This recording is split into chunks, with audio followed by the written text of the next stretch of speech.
Alors, dans la série Anthologie des Torsion Tales de chez J-Bamb, voici le tout premier qui est sorti, sous forme de proto. Il y a une série très limitée, d'une vingtaine à peu près, qu'on avait commandé courant été 2015. J'avais fait une commande groupée d'une dizaine, un peu plus même pour les dandies français. Ça doit être un des rares survivants, il ne doit pas en rester beaucoup. À l'étranger, il y en a eu quelques-uns aussi. Celui-ci est encore vivant, il roule bien. Il a, je sais pas, peut-être 4-5 000 km. Difficile à dire. J'ai pas loin de 20 000 km sur les 6-7 dernières années. Alors, on voit quand même qu'il a une belle forme de banane. Ça, c'est le jour où il y a une voiture qui lui a roulé dessus, qui a roulé sur la planche. Et tel le roseau, il a plié, mais il ne rompt pas. Alors, le principe était très bien déjà dès le départ. Donc, il y a un axe qui traverse. Alors, d'un côté, on a une tête hexadécimale. Et de l'autre côté, on a un boulon, un écrou. On avait 3 spacers entre 2 cubes. Et on a également donc un cône de chaque côté avec un insert en nylon qui rentre à l'intérieur du bushing pour le protéger. Et on avait un petit spacer sur le côté. À l'origine, il y avait ces cranks. Même pas sûr que ça soit du crank 95, ils n'existaient pas encore. C'était quelque chose fait spécialement pour un marque. C'était un peu dur. Hein. Et donc, les petits inserts en plastique, comme ceci. Voilà, il est très souple, il marche très bien. Également, ce qu'on peut noter d'intéressant, c'est le bushing seat externe. Des deux côtés. Ça va rester sur les versions suivantes, mais ça va disparaître à partir du TTA. Donc ça, c'est ce qu'on appelait communément le V1.0, la première version. On va comparer avec le V1.5. Le voilà. Version 1.5 qui est arrivée un an après à peine, 6 mois après. Alors il a la même taille, on voit la même largeur, la même hauteur, exactement. On voit qu'il a un bushing seat, mais un peu augmenté, aussi le trou là un peu augmenté. Là c'est très restrictif au niveau des bushings extérieurs. Et ce qui a été remplacé, en fait, c'est 3 risers, spacer plutôt, excusez-moi, par 2 grosses qui sont épaisses. Elles ont une épaisseur assez grosse, quoi, qui permet de mieux maintenir le bushing. Et par contre, dans le bushing, cette petite partie-là, l'insert a disparu. C'est à peu près le même. Il est plus résistant. Moi, je le préfère. Il a la souplesse du premier. C'est certainement un de mes préférés. C'est un des plus faciles. C'est dommage que Marc ne le fasse plus. Il est presque aussi performant que le TTA, 2 fois moins cher. Moi, celui-ci que j'aime bien. Je ne peux pas dire que ça soit mon préféré, mais il est plus performant que celui-ci. En tout cas, il est droit. Voilà. Ça, c'était le V1.5, à peu près. Ensuite, je regarde dans les boîtes magiques. Il y a le TTA, premier du nom, qui est arrivé. Donc on voit déjà quelques différences. On voit un insert en nylon, je ne sais pas comment on peut appeler ça, un petit bidule qui remplace ceci en acier. C'est pas idiot parce que c'est quand même beaucoup plus léger, c'est tout aussi résistant. Le principe des bushings est le même. Alors on rajoute ici une rondelle, ce qui est très bien, hein, ce qu'on n'avait pas. Si vous remarquez ici, on en avait une autre mais qui faisait rondelle spacers. Celle-ci, elle est mieux. Celle-ci était un peu épaisse, moins de souplesse dans l'appui sur le bushing. Celle-ci est un peu plus haut, c'est mieux fichu. Il n'a pas la même taille non plus. Si je les mets côte à côte, vous voyez, ils n'ont pas tout à fait la même largeur. C'est à peu près la même largeur, on va dire, mais c'est surtout sur la hauteur et qu'il y a une différence qui est notable. Également, le bushing seat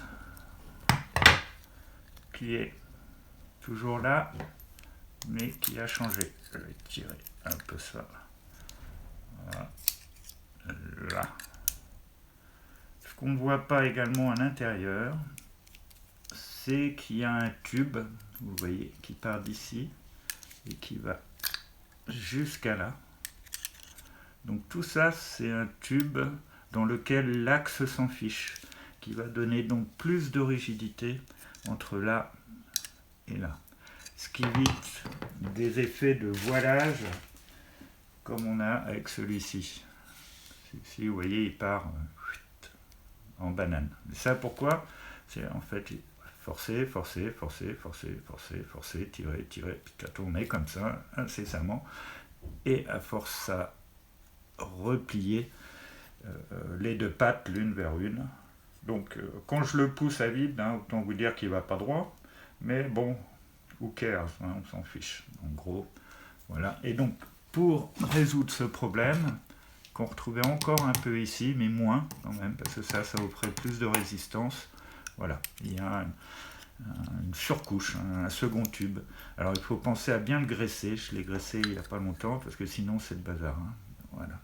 Donc ça, c'est le TTA 2017, quelque chose comme ça, par rapport, donc plus court, la même largeur, mieux fini, bushing seat différent, un insert en inox par-dessus l'axe pour donner de la rigidité en plus, la rondelle. Voilà. TTA 2017, quelque chose comme ça. Ensuite est arrivé, que je retrouve ma boîte magique, le TTA Slim. Alors, le TTA Slim a la même hauteur, mais par contre, vous voyez, il est un peu plus fin. Il part en V un peu. On retrouve le même principe là. Tournez TTA Slim. L'axe est plus grand, par contre. Vous voyez, un poil plus grand. On trouve les mêmes principes. Là, il y a deux rondelles en plus. Comme l'axe est un peu plus grand, on peut l'étendre un peu plus. On retrouve également un guide en acier. Et on voit le bout ici et qui part de là jusqu'à là. Comme sur le V1.5 ou le TTA, non pas le V1.5, le TTA, en fait ça permet de garder la rigidité entre là et là pour éviter que les pattes se rapprochent dans le temps. Ce qui est une bonne amélioration. Ils sont très bons. Ils sont très bons. Ils demandent quand même un certain niveau, c'est-à-dire un niveau physique, on va dire, plus bien un peu de technique, parce que le torsion tail demande souvent, Delirium, torsion tail, c'est difficile. Les deux ont battu les records du monde, les deux sont excellents. Ensuite, les torsion tail nécessitent d'adapter un peu son style. C'est un peu différent, c'est pas du tout déplaisant, ça vient très vite. Et donc les deux ont leur intérêt. Moi j'aime les deux, c'est pour ça que j'ai tout. Si je regarde un Delirium qui traîne à côté, j'aime beaucoup le Delirium, je suis pas près de m'en passer. Avec ça vous pouvez pas vous tromper.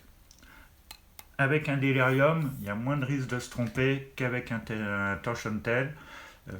d'après l'expérience que j'ai avec les collègues et tous les riders débutants que je vois depuis plusieurs années, soit on l'aime, le torsion tail, soit on le déteste. Il y a des gens qui s'y font pas du tout et qui vont le revendre très vite. Le Delirium est plus classique. Hein, c'est un pur 0 degré qui va pencher, stock, alors que ça, même si on appelle ça un 0 degré, en fait c'est pas du tout un 0 degré techniquement, vu qu'il n'y a pas de kingpin, donc il penche pas, il se tord. Ça tombe bien, c'est pour ça que ça s'appelle torsion. Il se tord de la queue. C'est pour ça que ça s'appelle torsion tail. Voilà, parce qu'il est lancé magique. Hein. Voilà, ça c'est le TT A Slim, TT A ordinaire aérospace. Ça c'est de la balle. Hein. Peut-être plus performant que le TTX. Voilà. Et le dernier de la famille, le TTX, j'ai la flemme de le démonter et je ferai une revue plus en détail sur toutes ces différentes façons de pouvoir le monter, vu qu'il y a au moins 4 façons. TTX Spherical Plus, TTX Spherical, TTX Duro et TTX Duro Plus.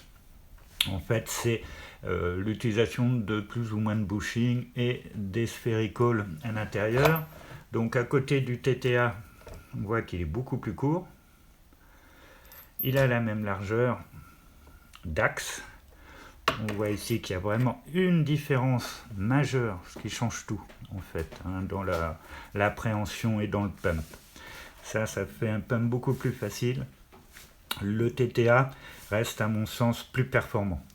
Plus performant, je parle pas de 30%, hein, je parle vraiment quelques pourcents en plus pour du très haut niveau, pour les gars qui vont au-dessus de 500 miles, hein, de 500 km on va dire. Ce qui n'est pas moi. Le TTX est beaucoup plus facile, hein, beaucoup plus léger. On voit qu'il est déjà wedgé, alors que les TT étaient à plat.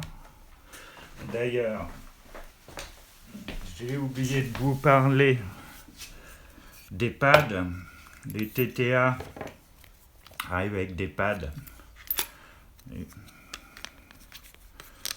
comme ceci. On va réussir à le mettre.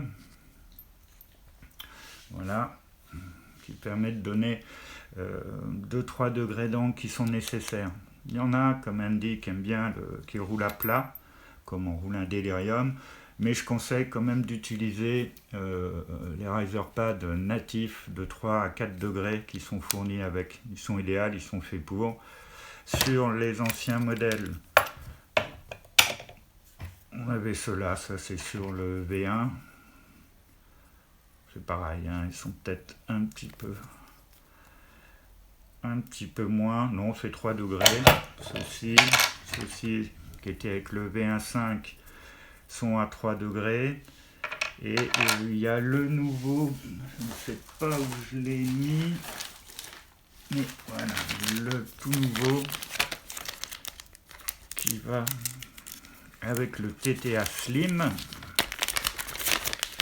parce que le TTX se met à plat. Hein. Le TTX est à plat, il y a juste une protection. Oui, c'est tout brillant, tout beau. Waouh, bravo Marc, c'est tout sexy, mais on voit qu'il y a moins d'angle.